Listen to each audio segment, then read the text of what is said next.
गणतंत्र दिवस को लेकर कई जिलों में हाई अलर्ट। कठुआ और किश्तवाड़ और रामबन में हमलों की आशंका। जम्मू और सांबा में भी बॉर्डर पर बढ़ाई गई सुरक्षा। सीमावर्ती इलाकों में अतिरिक्त पुलिस कर्मियों की तैनाती की गई।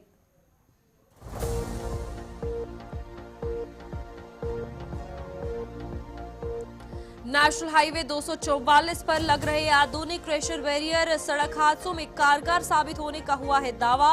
अस्सर से लेकर खलैनी तक परियोजना की गई शुरुआत। पिछले साल हुए बस हादसे का प्रशासन ने लिया संज्ञान।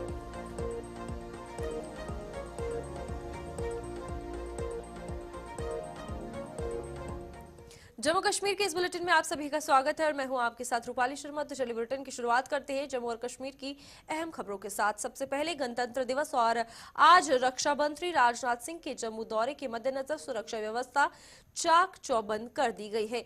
जम्मू में जगह जगह लगे पुलिस के नाकों पर हर गाड़ी की सख्ती से जांच की जा रही है।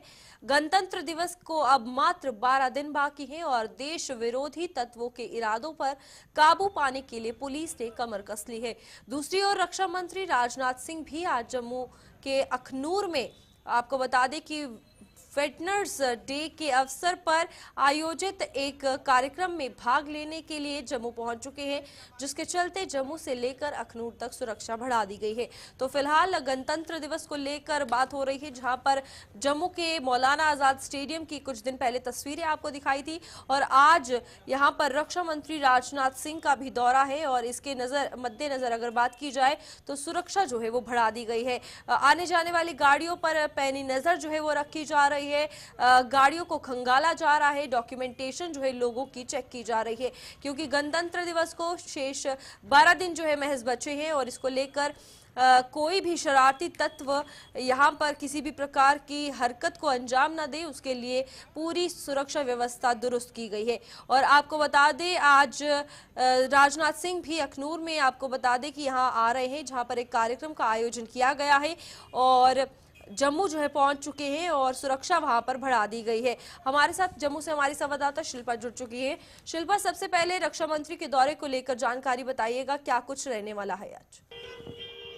जी बिल्कुल, देखिए जिस प्रकार से राजनाथ सिंह की बात करें तो डिफेंस मिनिस्टर राजनाथ सिंह जो कि जम्मू पहुंच चुके हैं। कार्यक्रम का आयोजन यहां पर जो है वो किया गया है और कार्यक्रम की शुरुआत हो चुकी है। देखिए उसी को लेकर यहां पर काफी ज्यादा जम्मू से लेकर अखनूर तक जो है वो अलर्ट पर है जम्मू कश्मीर पुलिस। तो चप्पे चप्पे पर जवानों की तैनाती की गई है। पूरी तरीके से यहाँ पे सुरक्षा व्यवस्था जो है वो बढ़ा दी गई है और साथ ही साथ 26 जनवरी की अगर मैं बात करूं तो आप देखेंगे जहां पर सीमावर्ती क्षेत्र में भी यानी कि जो बॉर्डर इलाके हैं वहां पर भी कड़ी सुरक्षा व्यवस्था का इंतजाम किया गया है। एडीजीपी जम्मू अनंत जैन जो कि सांबा और कठुआ के बॉर्डर इलाके में वहां पर पहुंचे थे और पूरी तरीके से निर्देश भी दिए गए हैं। अतिरिक्त बलों की जो है वो तैनाती के ऐसे प्रकार के निर्देश भी दिए गए हैं।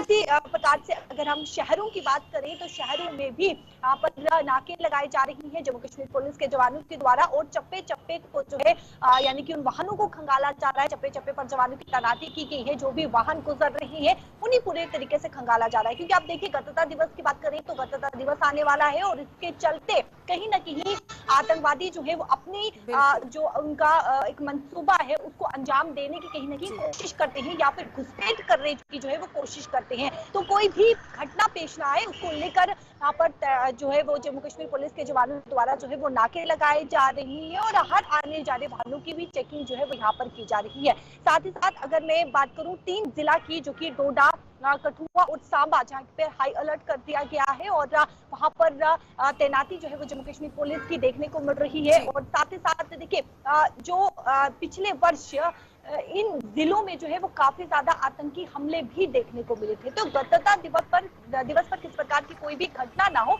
उसको लेकर जो है वो पूरी तरीके से शिल्पा, रात के वक्त किस तरीके से पुलिस बल तैनात है, रात के वक्त किस तरीके से जो जांच है वो की जा रही है, क्योंकि पेट्रोलिंग वगैरह भी जरूरी है। इस वक्त 24 घंटे चौकन्ना जो है वो सुरक्षा बल होने चाहिए। देखिए सीमावर्ती क्षेत्र में पेट्रोलिंग लगातार जारी है और भारतीय सेना के जवान जो है वो पेट्रोलिंग कर रहे हैं और कोई भी घुसपैठ ना करे, आतंकियों के द्वारा घुसपैठ ना किया जाए उसको लेकर पूरी तरीके से सतर्कता बरती जा रही है। शहरों की बात करूं तो शहरों पे जिस प्रकार से दिन में नाके लगाए जा रही है, रात को भी उन इलाकों में नाके लगाए जा रही है जहां पर जो है कहीं न कहीं जिस प्रकार से नशा तस्कर हो गए वो वहां से गुजरते हैं, वहां पर जो है वो नाके लगाए जा रहे हैं ताकि किसी प्रकार की कोई भी घटना ना हो और गणतंत्र दिवस जो है वो शांतिपूर्वक मनाया जाए। बिल्कुल शिल्पा, इसी के साथ अगर बात की जाए जम्मू कश्मीर की तो कितना ज्यादा जरूरी है अब गणतंत्र दिवस में जम्मू की खास तौर पर बात की जाए तो मौलाना आजाद स्टेडियम में पूरे जम्मू शहर के लोग वहां पर पहुंचते हैं जश्न को देखने के लिए।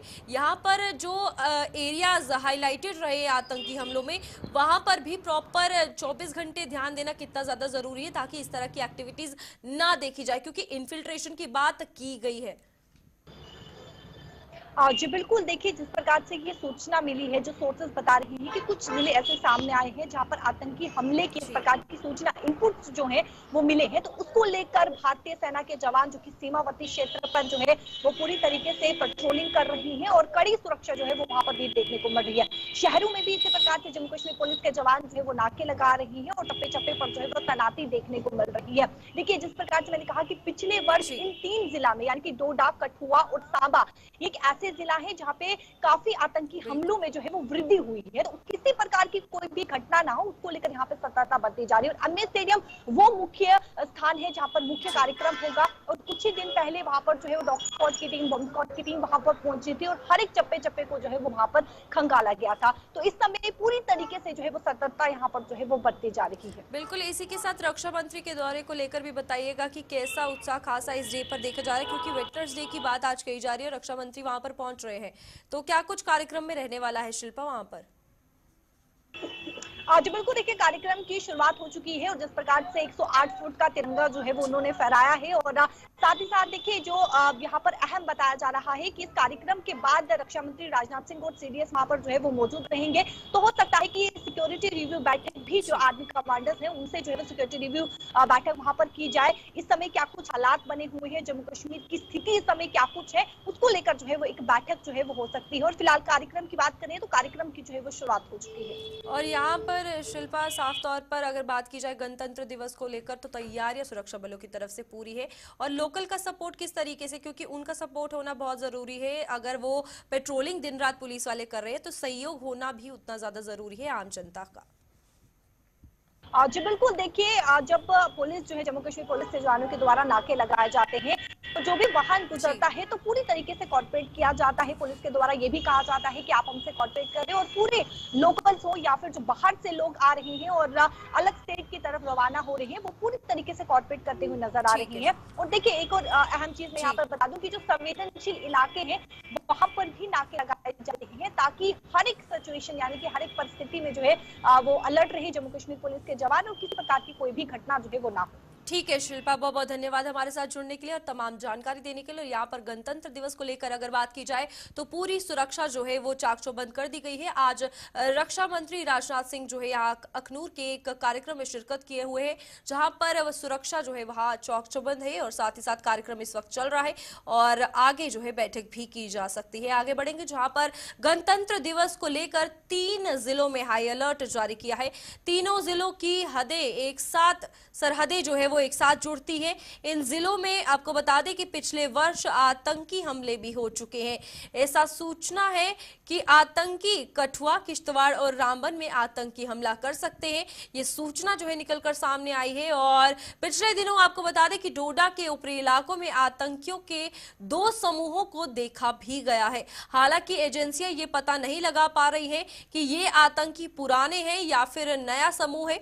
डोडा के अलावा जम्मू, सांबा और कठुआ बॉर्डर पर भी अलर्ट जारी किया गया है। इन तीनों जिलों में तैनात पुलिस को खास निर्देश दिए गए हैं। तीनों जिलों में अतिरिक्त पुलिस कर्मियों को तैनात कर दिया गया है क्योंकि गणतंत्र दिवस को लेकर सीमा पार से घुसपैठ के प्रयास अक्सर होते आए हैं जिससे नजरअंदाज नहीं किया जा सकता और ना नजरअंदाज किए जाने पर चाक चौबंद सुरक्षा जो है की गई है। सीमावर्ती इलाकों की अगर बात की जाए तो वहां पर भी दिन रात गश्त जो है सुरक्षा बलों द्वारा की जा रही है। आप देख सकते हैं तस्वीरों में भी किस तरीके से सुरक्षा सुरक्षा बल जो है इंटरनेशनल बॉर्डर पर भी ध्यान जो है वो दिए हुए हैं और यहाँ पर गणतंत्र दिवस को सफल बनाने के लिए पूरे तरीके से तैयारियां हो चुकी हैं। और हमेशा इन्फिल्ट्रेशन की बात जो है सामने आती है और डोडा में अब कहीं ना कहीं ये भी डर सताया हुआ है कि पहले भी आतंकी हमले हो चुके हैं और फिर से 2 ग्रुप्स जो है वो देखे गए हैं। अब यहाँ पर लोगों को ये नहीं पता कि ये पुराने मिलिटेंट्स हैं या नए मिलिटेंट्स एक्टिव टेररिस्ट जो है वो एक्टिव हुए हैं। अब यहाँ पर लेकिन सुरक्षा जो है पहले ही व्यवस्था जो है कर दी गई है ताकि इस प्रकार की किसी भी आतंकी घटना को अंजाम जो है ये ना दे सके। कमर जो है इनकी तोड़ी जा चुकी है और लगातार इसमें बड़े बड़े अगर बात की जाए तो फैसले आतंकियों की कमर तोड़ने के लिए जम्मू कश्मीर पुलिस सुरक्षा बल जो है वो लेते हुए आए हैं। जिस तरीके से यहाँ पर डोडा की अगर बात की जाए, किश्तवाड़ की अगर बात की जाए और कठुआ की अगर बात की जाए तो ये कुछ ऐसे एरियाज रहे हैं जहां पर पिछले कुछ समय में मिलिटेंसी काफी ज्यादा एक्टिव रही है, यानी कि आतंकी हमले जो है काफी ज्यादा देखने को मिले हैं। और इस बार गणतंत्र दिवस के चलते पहले ही इन शरारती तत्वों पर लगाम लगाने के लिए सुरक्षा बल जो है तैनात हो चुके हैं और कठुआ, किश्तवाड़ और रामबन इन तीनों जिलों में पहले भी आतंकी हमले हो चुके हैं। और अभी यहाँ पर आप देखिए कि किस तरीके से गश्त जो है की जा रही है। रंजीव और ऋषि खजूरिया हमारे साथ जुड़ चुके हैं। सबसे पहले मैं रंजीव के पास आना चाहूंगी क्योंकि कठुआ में अगर बात की जाए तो रंजीव पिछले कुछ टाइम में ये देखने को मिला है कि लगातार आतंकवादी घटनाएं हुई हैं, तो इस बार क्या इंतजाम किए गए हैं? देखिए रूपाली, यहाँ पर कठुआ की बात करें तो सुरक्षा को लेकर काफी संवेदनशील जिला रहा है कठुआ। पिछले साल की बात करूं, अभी नया साल अभी चला है तो लगातार जहां से 2 से 3 हमले जो आतंकी बड़े हमले हुए उसमें सेना के जवानों की शहादत हुई है और उसके साथ सिविलियन को भी टारगेट किया गया। लेकिन उसके बाद से ही जम्मू कश्मीर पुलिस और सुरक्षा एजेंसियों ने लगातार इस इलाके में चौकसी को बढ़ा दिया गया है और जितने भी ओवरग्राउंड वर्कर थे उनको भी अब जो जम्मू, सांबा, कठुआ और डोडा जिले में जो है इनकी जो है वो सक्रिय है और जहां पर हाई अलर्ट कर दिया गया है, जिसके चलते एक दिन पहले ही श्री कुमार शर्मा ने बॉर्डर के इलाके का दौरा किया, सांबा हो चाहे कठुआ का इलाका हो। कठुआ की बात करूं तो यहाँ पर शेरपुर, सलियाल और अन्य जो तर्रा नाला और देवी नाला और उज्जैन नाले के इर्द का इलाका है वहां पर उन्होंने जो जितनी भी चौकियां हैं बॉर्डर के किनारे पर उनकी सुरक्षा। ठीक है रंजीव, ऋषि भी हमारे साथ बने हुए, उनसे भी जानकारी लेते हैं। ऋषि बताइएगा इंटरनेशनल बॉर्डर के हवाले से किस तरीके से तैयारी की गई है, क्योंकि यहाँ पर सांबा में अगर बात की जाए तो बार बार निरीक्षण जो है वो किया जाता है और शहर के बीच जो है नाके भी लगाए गए हैं और खास तौर पर सीमावर्ती इलाकों में रहने वाले लोगों के लिए क्या कुछ किया गया है इस बार गणतंत्र दिवस के चलते हुए? देखिए, सबसे पहले मैं इंटरनेशनल बॉर्डर के हवाले से अपडेट करूंगा। मैं आपको बता दूं कि बीएसएफ की यहाँ पर जो अतिरिक्त जो जवानों की तैनाती है वो लगातार यहाँ पर हो चुकी है, क्योंकि जब भी हमारे नेशनल इवेंट्स आते हैं तो उसमें कहीं ना कहीं दुश्मन जो वो इस फिराक में रहता है कि यहाँ पर खलल डाला जाए। आतंकी घुसपैठ के प्रयास जो वो लगातार होते हैं, इसी को रोकने के लिए बीएसएफ ने इस बार अतिरिक्त जवानों की तैनाती की है, जिसमें मैंने आपको पहले भी अपडेट किया था कि 2000 जवानों को यहाँ पर तैनात किया गया है। इसी के साथ साथ आपको बता दें कि जो तमाम हाईवे पर नाका पॉइंट्स है उनको भी अलर्ट कर दिया गया है ताकि कोई भी ऐसी कोई अनटूवर्ड इंसिडेंट ना हो जाए जो सिक्योरिटी को लेकर रिस्क हो, क्योंकि इनपुट जो लगातार इस समय मिल रहे हैं कि आतंकी इस समय सक्रिय होते नजर आ रहे हैं। खासतौर पर अगर बात करें डोडा, रामबन के जो इलाके हैं, ऊपरी इलाके, यहाँ पर पहले भी इस तरह की आतंकी गतिविधियां हुई हैं और इस बार कुछ और आतंकियों को यहाँ पर देखने की जो सूचना है वो भी मिली है। हालांकि अब देखना यह कि कोई नए ग्रुप्स यहाँ पर आ गए हैं या कोई पुराने यहाँ पर एक्टिव आतंकी है, ये देखने वाली बात है। लेकिन अगर बात करें तो जो हमारे पुलिस के जो आला अधिकारी है वो भी लगातार ये अपडेट कर रहे हैं कि यहाँ पर अतिरिक्त तैनाती जो वो पुलिस की जो वो कर दी गई है, नाका पॉइंट्स को पूरी तरह से अलर्ट कर दिया गया है। इसी के साथ बॉर्डर पर बीएसएफ अपनी कार्रवाई को बखूबी अंजाम दे रही है। तो कहीं ना कहीं आतंकी घुसपैठ को रोकने की जो पुरजोर कोशिश है वो हमारे सिक्योरिटी फोर्सेस के जवान लगातार कर रहे हैं। देखिए, अगर बात करें एलओसी की तो वहां पर बर्फबारी हुई है। बर्फबारी के चलते आतंकी घुसपैठ के जो प्रयास है वो अंतर्राष्ट्रीय सीमा के रास्ते जो वो काफी ज्यादा होने की संभावना बन जाती है। और ये भी अपडेट मिल पा रही है कि सीमा पार उस पार की अगर बात करें तो लॉन्च पैड्स पर कई आतंकी सक्रिय है जो कि घुसपैठ करने की फिराक में है। तो एक बहुत बड़ा चैलेंज सिक्योरिटी फोर्सेस के लिए लगातार बना हुआ है और गणतंत्र दिवस पर किसी तरह का कोई खलल बाधा ना पड़े, जिसको लेकर पूरी तरह से पुख्ता इंतजाम जो ठीक है ऋषि, को लेकर कर दिए गए हैं। ये और रंजीव से लगातार सवाल पूरी करना नजर चाहूंगी उस अब। पर रखी गई रंजीव, है। जिस तरीके से कठुआ हाईलाइटेड रहा है, यहाँ पर बनी की अगर बात की जाए, बसोली की अगर बात की जाए, तो सभी जानते हैं कि किस प्रकार के आतंकी हमले सामने आए हैं। इस बार गणतंत्र दिवस पर जश्न में कोई खलल ना पड़े, शहर के बीच में क्या कुछ नाकों की फैसिलिटीज है, किस तरीके से पुलिस अधिकारी रात में पेट्रोलिंग कर रहे हैं, उसकी भी जानकारी दीजिएगा।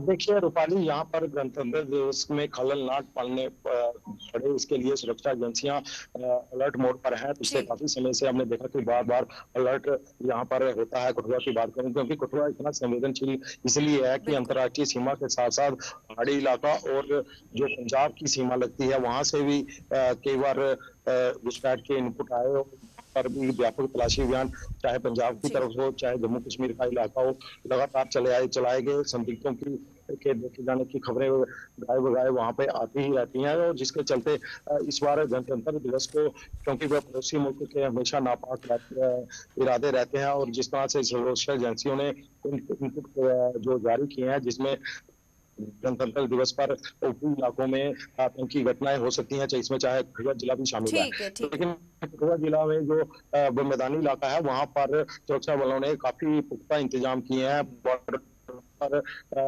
3 टायर सुरक्षा जो है वो बढ़ा दी गई है। संयुक्त नाके जो बीएसएफ और जम्मू कश्मीर पुलिस के हैं, उनको भी एक्टिव कर दिया गया है। जितने भी नदी नाले हैं, फिर भी वहां पर बॉर्डर के इलाके की बात करूं, वहां पर धुंध और कोहरे की का लाभ उठाकर आतंकी घुसपैठ करने की फिराक में हमेशा रहते हैं। इसको विफल करने के लिए ठीक है रंजीव। ऋषि, आखिरी सवाल रहेगा आपसे, बताइएगा शहर के बीच में किस तरीके से पेट्रोलिंग वगैरह की जा रही है? नशा तस्करों पर भी लगाम कसना इस वक्त जरूरी है गणतंत्र दिवस के चलते, क्योंकि जश्न जो है वो पूरे जम्मू कश्मीर में मनाया जाएगा, और नशा तस्कर जो है कहीं ना कहीं शरारती तत्व हमेशा सामने आते हैं।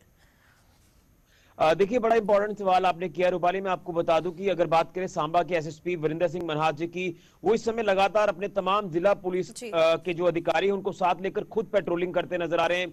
रात का समय हो या फिर दिन का समय हो, वो कई अलग अलग इलाकों में खुद गश्त कर रहे हैं, और लगातार जो जरूरी दिशा निर्देश है वो जारी किए जा रहे हैं। क्योंकि जिस तरह से नेशनल इवेंट मैंने बताया कि गणतंत्र दिवस को मात्र कुछ दिन बचे हुए हैं, तो किसी तरह की कोई खलल बाधा इस गणतंत्र दिवस के उपलक्ष्य पे न आए, उसी को लेकर ये काम लगातार किया जा रहा है। और जो भी गाइडलाइंस है वो जारी की जा रही हैं, प्रोटोकॉल्स को जो वो निर्धारित किया जा रहा है कि किस ऑफिसर्स को किस तरह के प्रोटोकॉल्स को फॉलो करना है। खासतौर पर अगर बात करें तो जो डीएसपी रैंक के अधिकारी हैं या एसपी रैंक के अधिकारी हैं, उनसे भी लगातार जो वो वक्तन मीटिंग्स की जा रही हैं। तो यही एक मोटिव है कि इस पे काम किया जाए सिक्योरिटी को पुख्ता करने के लिए। और उसी के साथ जो आपने सवाल किया नशा तस्करों को लेकर, तो उनके ऊपर भी लगातार नकेल जो वो कसी जा रही है। और ये जो शरारती तत्व है, मैंने जैसे आपको कहा कि ये किसी भी तरह के क्राइम को अंजाम देने की कोशिश कर सकते हैं, तो उसको रोकने के लिए भी पुलिस अपनी एक विशेष टीम को तैनात की है, इसको लेकर लगातार काम किया। ठीक है ऋषि, बहुत बहुत धन्यवाद। रंजीव, आपका भी बहुत बहुत धन्यवाद हमारे साथ जुड़ने के लिए। और यहाँ पर गणतंत्र दिवस के चलते आपको बता दें कि डोडा, किश्तवाड़ और रामबन में जो है खासा सुरक्षा बढ़ाई गई है, क्योंकि आतंकी हमले जो है वहां पर काफी ज्यादा देखने को मिले हैं। और कठुआ में भी साथ साथ जो है पूरी तैयारियां हो चुकी है। यहाँ पर किसी भी तरीके की कोई भी आतंकी घटना जो है ना पेश आए, इसको लेकर चाक चौबंद सुरक्षा है। दिन और शाम और रात जो है पेट्रोलिंग भी की जा रही है। आगे बढ़ेंगे, जहां पर डोडा में नेशनल हाईवे 244 के एक हिस्से में आधुनिक किस्म के क्रैश बैरियर लगाए जा रहे हैं। जिले के असर इलाके में पिछले आपको बता दें साल पेश आए सड़क हादसे में 40 लोगों की मौत का संज्ञान लेते हुए असर से लेकर खलैनी तक के रास्ते में ये क्रैश बैरियर लगने शुरू हो गए हैं। ऐसा दावा किया गया है कि इन क्रैश बैरियर से टकराने के बावजूद भी गाड़ी सड़क से नीचे खाई में गिरने का कोई चांस नहीं होता। इन दावों में अगर सच्चाई है तो ये क्रैश बैरियर्स कई जिंदगियों को बचाने में कारगर साबित होंगे। तो यहाँ पर आप देखिए कि किस तरीके से काम जो है यहाँ पर किया जा रहा है, क्योंकि साफ तौर पर अगर डोडा की बात की जाए या नगरोटा से आगे की बात की जाए, खास तौर पर चेनाब के साथ लगते लगते पहाड़ियों की अगर बात की जाए, तो वहां पर इस तरीके की कोई सेफ्टी नहीं है। और अब NH 244 यानी 244 पर यह बड़ा फैसला असर से लेकर खलैनी तक लिया गया है, जहां पर क्रैश बैरियर लगाए जाएंगे।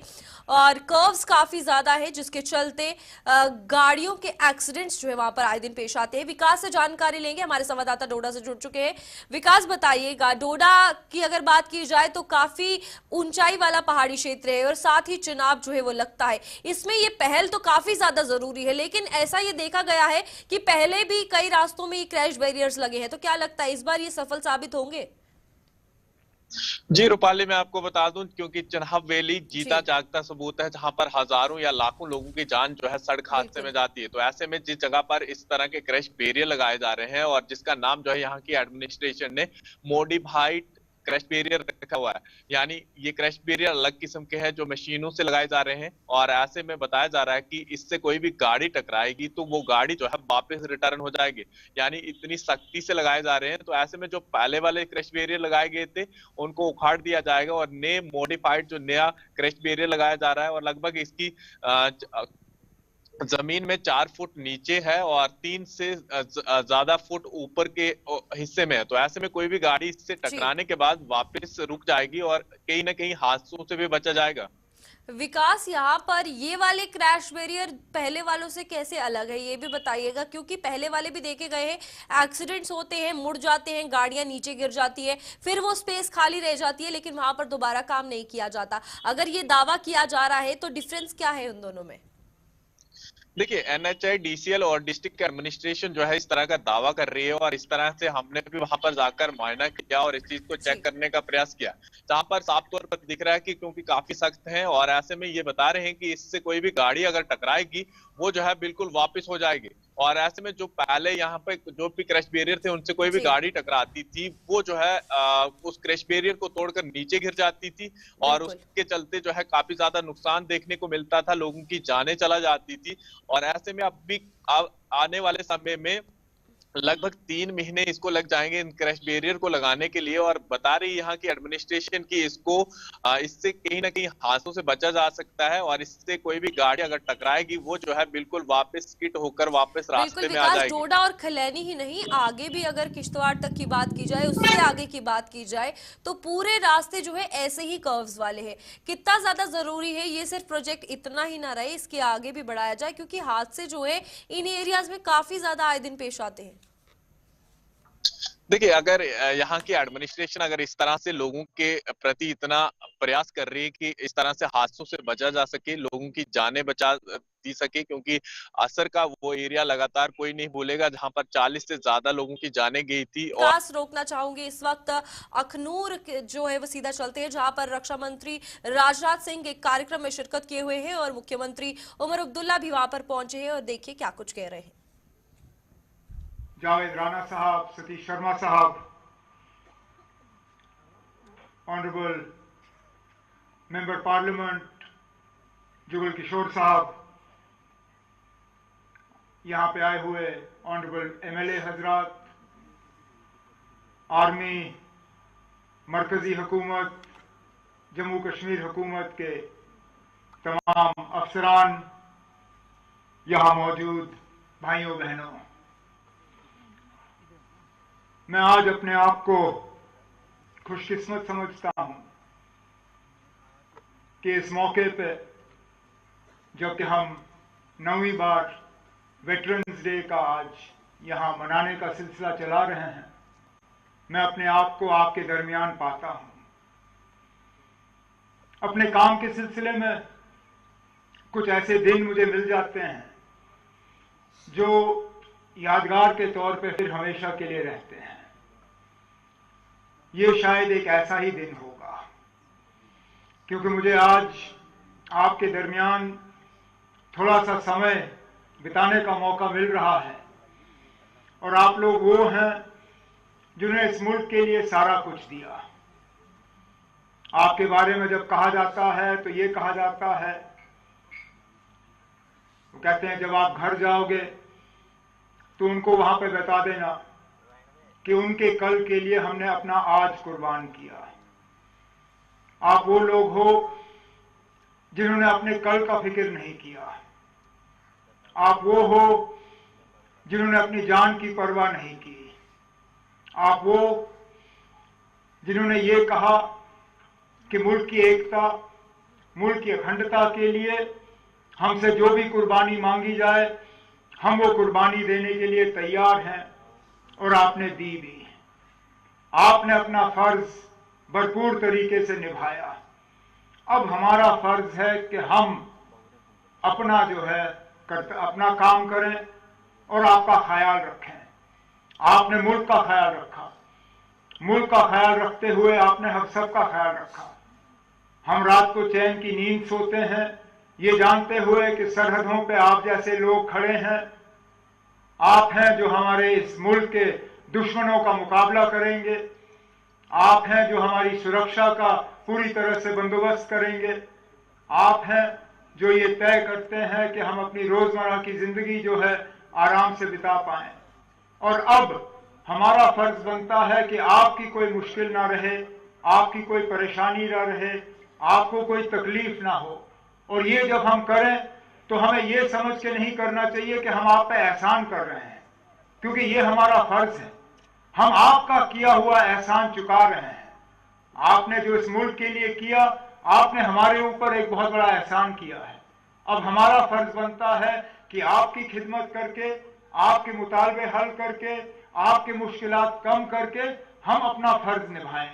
और मैं आज इस मौके पे आप सबको यकीन दिलाना चाहता हूं कि जम्मू कश्मीर हुकूमत के तरफ से जितना अभी तक हमने किया है वो हम जारी रखेंगे। लेकिन अगर कहीं तक कोई कोताही रही हो, कोई खामी रही हो, कोई कमजोरी रही हो तो हमारे तक वो पहुंचा दीजिएगा ताकि हम उसको दुरुस्त करें। हमारी कोशिश रहेगी कि रिक्रूटमेंट में जहां रिजर्वेशन का सिलसिला आपके लिए रखा गया है उसको पूरी तरह से इस्तेमाल किया जाए।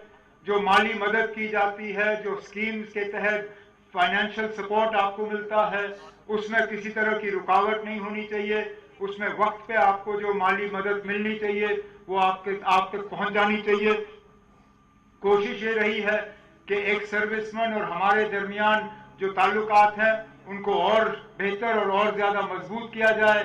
ये कहते हुए मुझे कोई हिचकिचाहट नहीं है कि मेरे मंत्रिमंडल में भी एक पूर्व सैनिक का बेटा जो है वो मंत्री के तौर पे मेरी मदद कर रहा है, सतीश शर्मा साहब। और ये सतीश और मैं मिलके आपको यकीन दिलाते हैं कि जहां कहीं आपको हमारी जरूरत पड़ेगी, जहां कहीं हमारी हुकूमत आपकी रोजमर्रा के मुतालबों और मुश्किलातों में थोड़ी सी भी कमी ला पाएगी, हम जरूर वो आपके साथ कंधे से कंधा मिला के ये काम जो है हम करेंगे। क्योंकि जैसे मैंने कहा, आप लोगों की अब खिदमत करना, आप लोगों की मदद करना ये हमारा फर्ज है और हम अपना फर्ज जो है पूरी तरह से इसको अंजाम देंगे। आपने मुझे यहाँ बुलाया और बोलने का मौका दिया, उसके लिए मैं आप सबका तहे दिल शुक्रगुजार हूँ। जय हिंद, जय जम्मू कश्मीर।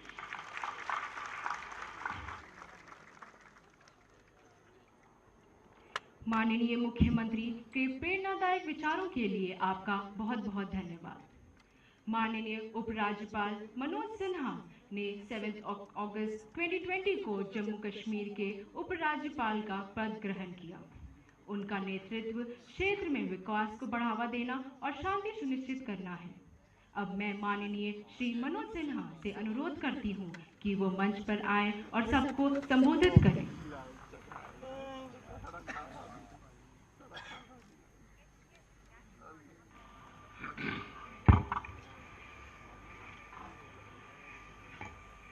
देश के रक्षा मंत्री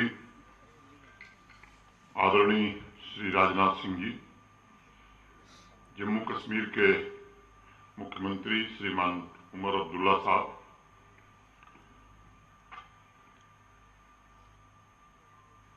सीडीएस श्री अनिल चौहान जी,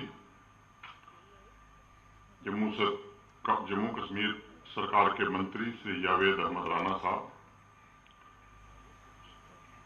दूसरे मंत्री श्री सतीश शर्मा साहब, जम्मू के माननीय सांसद Shri Jugal Kishore ji, army commander lieutenant general Suchindra A Kumar, इस समारोह में उपस्थित भारत सरकार तथा जम्मू कश्मीर प्रशासन के सभी अधिकारी, सेना के सभी ऑफिसर्स, सभी वेटरन्स, पूर्व सैनिक, उनके परिजन, वीर नारियां, भाई और बहनों, सबसे पहले मैं आप सबको नववर्ष, मकर संक्रांति तथा लोहड़ी की बहुत बहुत शुभकामनाएं देता हूं, बधाई देता हूं तथा निस्वार्थ कर्तव्य एवं बलिदान के प्रतीक सभी वेटरन्स को शीश झुकाकर नमन करना चाहता हूं। अखनूर की यह धरती हमारे वेटरन्स के असीम शौर्य के अमिट चरण चिन्हों से अंकित है। इस मिट्टी में 1947, 1965, 71 के युद्धों में वेटरन्स के पराक्रम और पुरुषार्थ की स्वर्णिम गाथाएं गूंज रही हैं। अभी माननीय रक्षा मंत्री जी ने एक म्यूजियम का इनॉग्रेशन किया। वो दृश्य देखने के बाद निश्चित रूप से एक नए प्रकार का रोमांच जिसने भी उसे देखा होगा उसके शरीर में पैदा हुआ होगा। इस धरा को हमारे वेटरन्स ने अपने त्याग, समर्पण और रक्त से सींचने का काम किया है। आज का दिन संपूर्ण राष्ट्र को स्मरण दिलाता है कि अगर हम आत्मगौरव के साथ मस्तक ऊंचा करके दुनिया की तीसरी बड़ी आर्थिक ताकत बनने जा रहे हैं तो उसके पीछे हमारे वेटरन्स का तप भी शामिल है, उनका परिश्रम और बलिदान भी शामिल है। मैं देश के आदरणीय प्रधानमंत्री श्रीमान नरेंद्र मोदी जी तथा भारत के रक्षा मंत्री आदरणीय श्री राजनाथ सिंह जी के प्रति हृदय से कृतज्ञता ज्ञापित करना चाहूंगा, जिन्होंने वीरता और बलिदान के प्रतीक भूतपूर्व सैनिकों के सम्मान में हर वर्ष 14 जनवरी को इस पावन और पवित्र दिवस को एक बड़े उत्सव के रूप में मनाने का फैसला लिया है।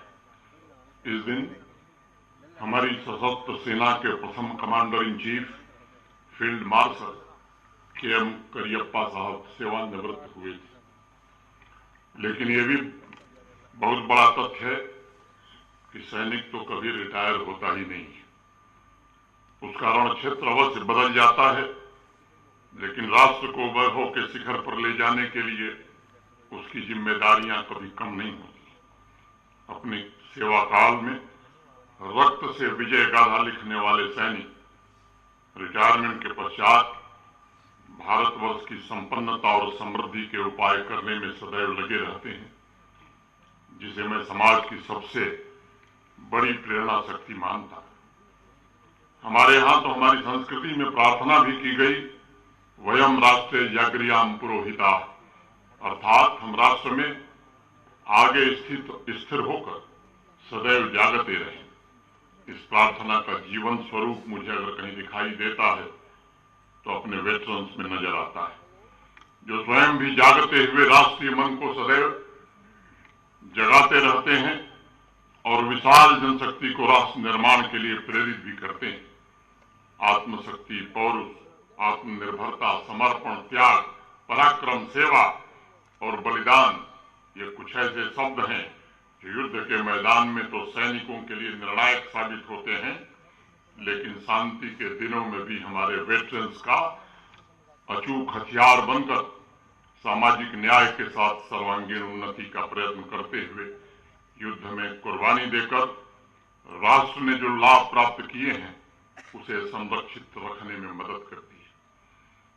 आज हमारा देश जिस तीव्र गति से समृद्धि और विकास की ओर आगे बढ़ रहा है, उसमें जल, थल, नभ में अपने जीवन का हर क्षण खपाने वाले सैनिक, भूतपूर्व सैनिक और उनके परिवारों का बड़ा भारी योगदान है।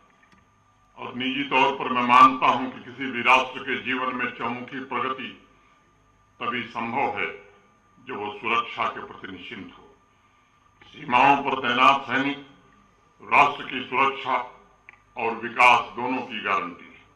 और ऋग्वेद में तो हमारे ऋषियों ने यहाँ तक प्रार्थना की, उच्च यशो महते सौभाग्य, अर्थात महान सौभाग्य के लिए पूरे पौरुष के साथ उठो और उसे प्राप्त करो।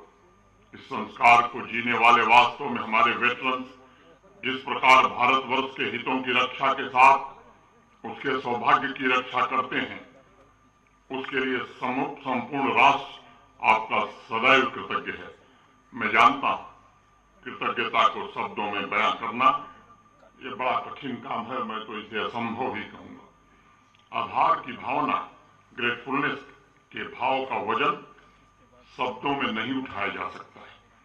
इसलिए भारत सरकार हो या जम्मू कश्मीर संघ राज्य क्षेत्र का प्रशासन, आपके समग्र कल्याण के साथ साथ वेटरन्स तथा शहीद हुए सैनिकों, बलिदानी पूर्वजों के त्याग और उनकी स्मृतियों को संरक्षित रखने के निरंतर प्रयास कर रहा है। गत वर्ष श्रीनगर में भी पहला बलिदान स्तंभ निर्मित हुआ। आपकी वीरता की गाथा समाज के सामान्य जनों तक पहुंचाई जा सके, इसका एक प्रयत्न था। और मैं समझता हूं कि हर एक नागरिक के लिए बलिदान स्तंभ ये सबसे बड़ा तीर्थ स्थल है। उस कड़ी में महाभारत के कालखंड से लेकर 1971 तक वीरों के तप की स्मृतियों को संरक्षित रखने के लिए आपने जो आज म्यूजियम अखनूर हेरिटेज म्यूजियम माननीय रक्षा मंत्री जी ने समर्पित किया, ये म्यूजियम इस बात का प्रमाण है कि अपने पराक्रम से सूरवीरों ने आवश्यकता पड़ने पर सिर्फ इतिहास ही नहीं बल्कि भूगोल भी बदल डाला है। आपके व्यक्तित्वों के संस्कार, उन महान सेना सैनिकों की प्रेरणा, उनकी ऊर्जा इस म्यूजियम के माध्यम से समाज के हर एक वर्ग तक पहुंचेगी, इसका मुझे भरोसा है। माननीय रक्षा मंत्री जी के कर कमलों से 108 फीट ऊंचे तिरंगे का अनावरण भी हुआ है। तिरंगे के आदर्श एवं मूल्य हमें अपने कर्तव्यों का सदैव स्मरण कराते रहेंगे, ऐसा मैं मानता हूं। अभी थोड़ी देर पहले मैं कह रहा था कि कृतज्ञता, ग्रेटफुलनेस की बात मैं आपसे कर रहा था। एक शहीद का घर मुझे लगता है किसी मंदिर से कम नहीं होता। यह भावना जन सामान्य के मन में होनी चाहिए, जिन्होंने देश पर अपना सब कुछ कुर्बान कर दिया, न्यौछावर कर दिया, जिन्होंने अपनी जवानी भारत माता की रक्षा के लिए समर्पित कर दी, उनके प्रति प्रशासन और समाज बिना कुछ कहे सिर्फ अपनी जिम्मेदारी निभा करके केवल कृतज्ञता ज्ञापित कर सकता है। और मैं मानता हूं कि दुनिया की कोई करेंसी, किसी करेंसी में वो ताकत नहीं है जो भारत के वीर जवानों को आपकी वीरता को तौल सके। सैनिकों के रक्त की कोई कीमत सरकार नहीं चुका सकती, लेकिन जरूर ये सुनिश्चित किया जा सकता है कि हमारे शहीद, हमारे वेटरन्स के परिवार सुविधा और सम्मान के साथ जीवन यापन कर सके। शब्दों की कृतज्ञता और जय जयकार नहीं, बल्कि उनके परिवार की खुशहाली का इंतजाम ये बड़ा आवश्यक है। मैं कह सकता हूं पिछले कुछ वर्षों में जम्मू कश्मीर प्रशासन ने अनेक ऐसे फैसले लिए हैं। मैं जानता हूं देश के दूसरे राज्यों की तुलना में ये अभी भी कम है, लेकिन आज से 3 साल पहले जो धनराज साहब के परिजनों को 5 लाख मिलती थी, उससे बढ़ा करके 25 लाख रुपया किया गया था। अभी जनरल सुचिंद्र ने ढेर सारी बातें बताई हैं, मैं उसके विवरण में नहीं जाना चाहता हूं। अभी मुख्यमंत्री जी ने आपको आश्वस्त किया है, राज्य सैनिक बोर्ड का मुखिया होने के नाते वेटरन्स के बच्चों की शिक्षा, दीक्षा, उनके बेहतर कैरियर प्रोस्पेक्ट्स के लिए भी मैंने अनेक निर्णय किए। वेटरन्स की हमारी बच्चियों की सिविल सर्विसेज की परीक्षा उत्तीर्ण करने पर डिफेंस में कमीशनिंग के पश्चात जो आर्थिक राशि मिलती थी उससे में कई गुना वृद्धि की गई है। गत वर्ष फरवरी में ही हमने निर्णय किया था कि हमारे जम्मू कश्मीर के जेसीओज और अदर रैंक्स के बच्चे अगर केएस एग्जाम पास करते हैं तो उन्हें भी सहायता दी जाएगी। इस तरह के अनेक फैसले लिए गए हैं समय समय पर। मैं उन फैसलों के विस्तार में नहीं जाना चाहता हूं, लेकिन आपको भरोसा देना चाहता हूं कि निश्चित रूप से पूरा जम्मू कश्मीर प्रशासन, ये राष्ट्र का भी कर्तव्य है और जम्मू कश्मीर सरकार और प्रशासन का भी कर्तव्य है। अनुकंपा की जो नीतियां हैं उन्हें भी काफी हद तक पूरी की गई हैं, जो रह गई हैं उन्हें भी जल्द पूरा कर लिया जाएगा। बच्चों के लिए 2 चिल्ड्रन हॉस्टल बनाने की बात कही गई थी, वो काम आने वाले दिनों में पूरा हो, इसकी कोशिश हो रही है। जम्मू के गांव धामवाल तथा श्रीनगर में पीर बाग में इनका निर्माण हो रहा है। नॉन गजेटेड पोस्ट के लिए अनेक रियायतें, पूर्व सैनिकों के लिए जम्मू कश्मीर प्रशासन ने दी है। जम्मू कश्मीर पुलिस में भी अग्निवीरों की भर्ती के लिए 10% का आरक्षण रक्षा मंत्री जी आपके निर्देश पर किया गया था। 2023 जनवरी में विभिन्न वीरता और विशिष्ट सेवा पुरस्कारों के लिए जो वार्षिक राशि थी उसमें भी काफी बढ़ोतरी की गई थी। हमारे वेटरन्स तथा वीर नारियों के लिए जो भी उचित होगा, मैं समझता हूँ जो भी किया जाएगा वो कम होगा।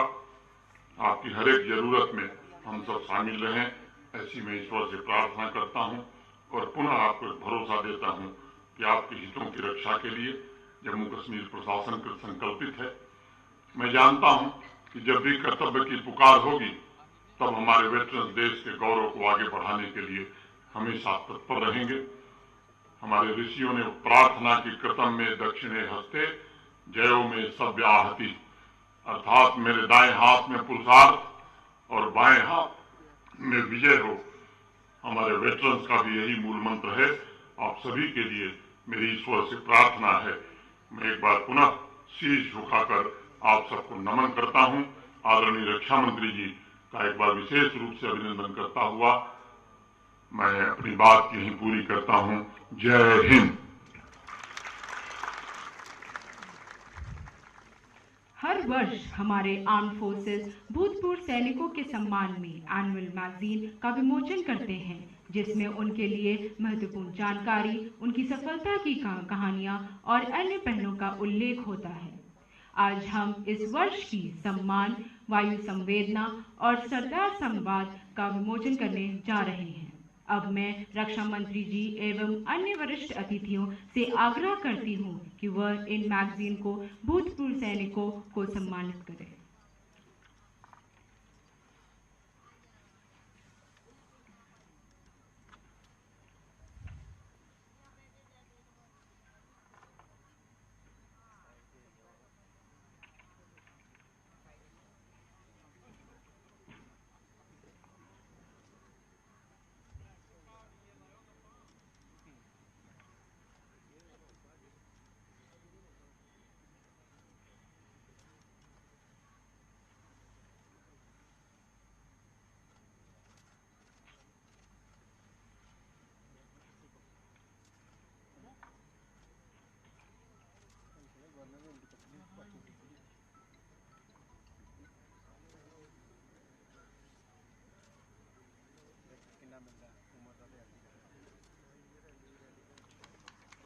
धन्यवाद। माननीय श्री राजनाथ सिंह भारत सरकार के रक्षा मंत्री और वरिष्ठ नेता हैं। उन्होंने तीनों सेनाओं का फोर्स मॉडर्नाइजेशन और आत्मनिर्भर भारत पर विशेष ध्यान दिया है। अब मैं आज के हमारे मुख्य अतिथि माननीय रक्षा मंत्री श्री राजनाथ सिंह से निवेदन करती हूं कि वह हमारी सभा को प्रोत्साहित करें। माननीय रक्षा मंत्री।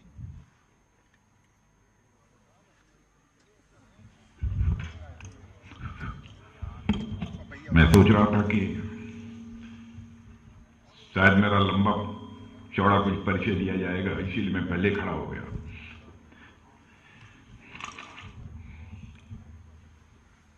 हमारे जम्मू कश्मीर के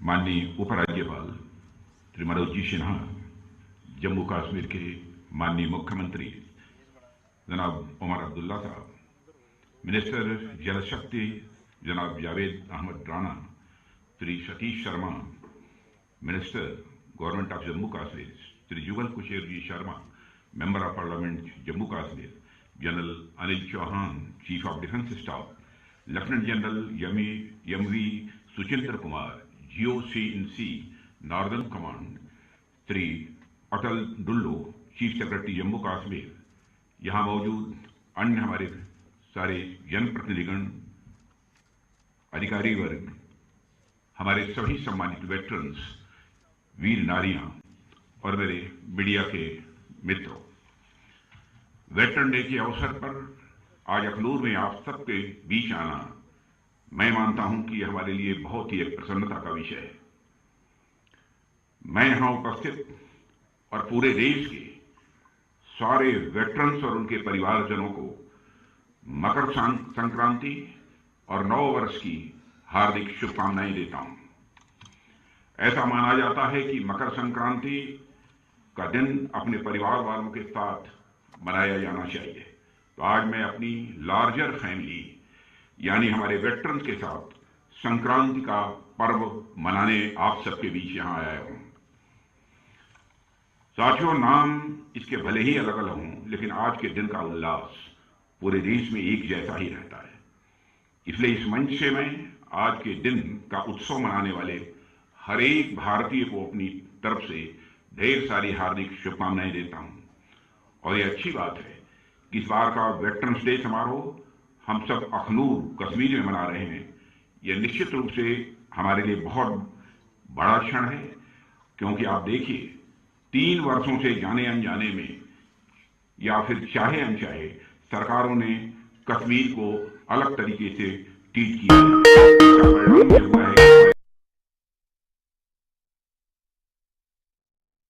मैं इतिहास के उन पन्नों को नहीं पलटना चाहता हूं, मैं बस यही कहना चाहता हूं कि वो पुराने दिन अब चले गए। अब हमारी सरकार की सबसे बड़ी प्राथमिकता है कि हमें कश्मीर और देश के बाकी हिस्सों में जो भी थोड़ी बहुत दिलों की दूरियां रही होंगी उसको मिटा देना है। और मैं उमर अब्दुल्ला साहब जो यहाँ के मुख्यमंत्री हैं, मैं उनको बधाई देना चाहता हूं कि इस दिशा में उनके द्वारा कदम उठाए जा रहे हैं। सरकार में आने के बाद हम अपने प्रयासों को जमीनी धरातल पर लेकर आए हैं।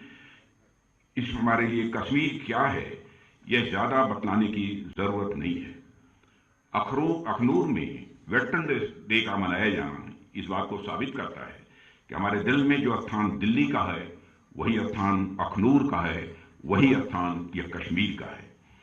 हिमालय की तलहटी में स्थित यह क्षेत्र अपने आप में बहुत ही सुंदर जगह तो है ही, इसके साथ साथ इस स्थान का एक ऐतिहासिक महत्व भी है। कहा जाता है कि यहाँ की गुफाओं में पांडव अपने वनवास के दौरान रुके थे। जो जिस म्यूजियम का आज मैंने लोकार्पण किया है उस म्यूजियम में इसे दर्शाया गया है। भगवान परशुराम का भी इस धरती से नाता रहा है। लेकिन साथियों, पर्यावरण की सुंदरता को समेटे हुए यह स्थान क्लाइमेट की दृष्टि से भी कहीं ज्यादा दुर्गम भी है। भारत के अलग अलग क्षेत्र से लोग इस स्थान पर आते हैं, यहाँ की प्रकृति का वह आनंद उठाते हैं।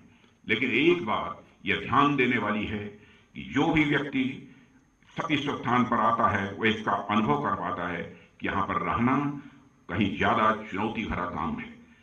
लोग तो कुछ दिनों के लिए आते हैं, घूमकर चले जाते हैं, लेकिन आप सब ऐसी जलवायु में भी, ऐसे माहौल में भी तमाम चुनौतियों के बावजूद एकदम मजबूत मुस्तैद होकर हमारी सीमाओं की सुरक्षा करते हैं। मैं समझता हूं ये अपने आप में बहुत बड़ी बात है। यहां पर हमारे सारे वेटरन्स मौजूद हैं। बहुत बड़ी संख्या में हमारे सेना के जवान भारत की सीमाओं की रक्षा करने के लिए और आतंकवाद को शिकस्त देने के लिए अपना बलिदान भी देते हैं।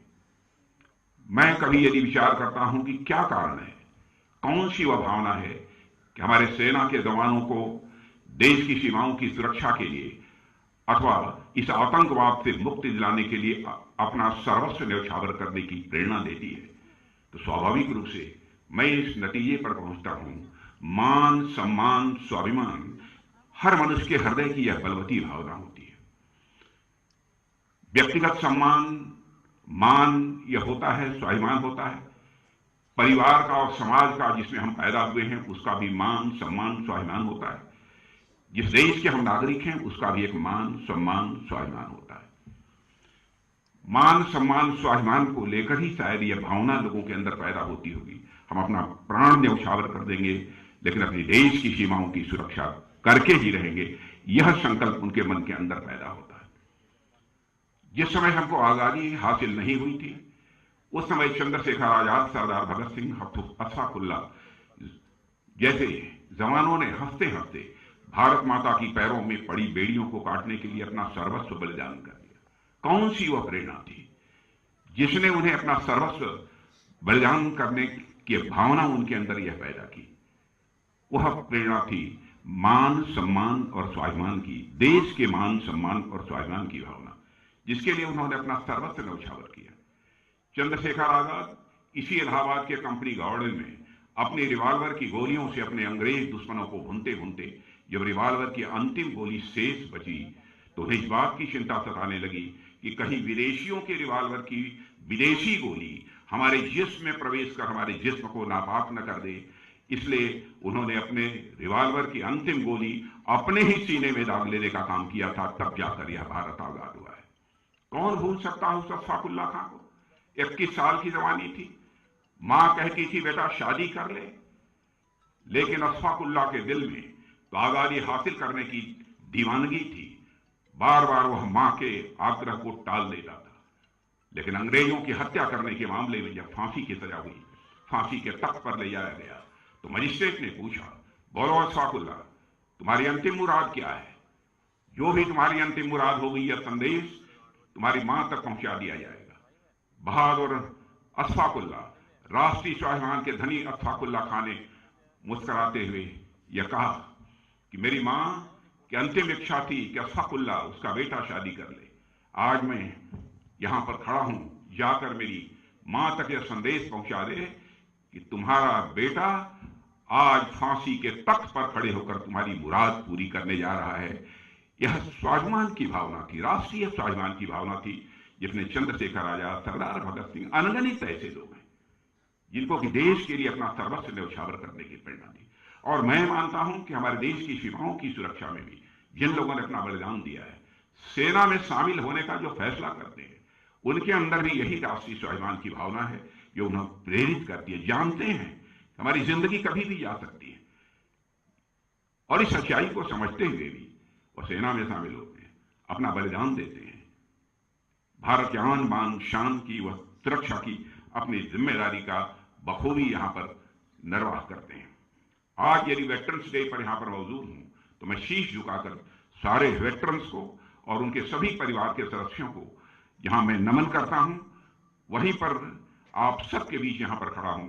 तो जो आज हमारे बीच नहीं है, जिन्होंने देश की सीमाओं की सुरक्षा के लिए अपना सब कुछ न्यौछावर कर दिया, उनकी भी स्मृति को, उनकी याद को मैं एक बार पुनः नमन करना चाहता हूं। साथियों, बातें बहुत सारी हैं, बहुत विस्तार में नहीं आना चाहूंगा, लेकिन वेटरन्स का जहां तक प्रश्न है, वेटरन्स के लिए सरकार ने बहुत सारे कदम उठाए हैं। मैं ये नहीं कहना चाहता कि सरकार ने जो कुछ भी कदम उठाए हैं, जो भी फैसले सरकार ने लिए हैं, वह सब पर्याप्त हैं।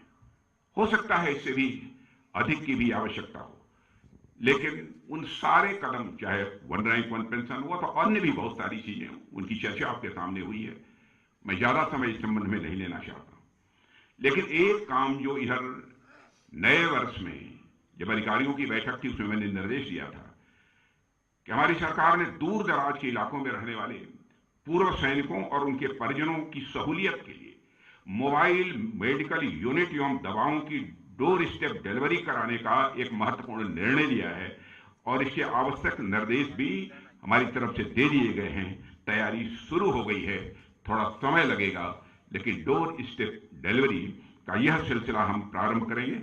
हम यह आपको आश्वस्त करना चाहते हैं।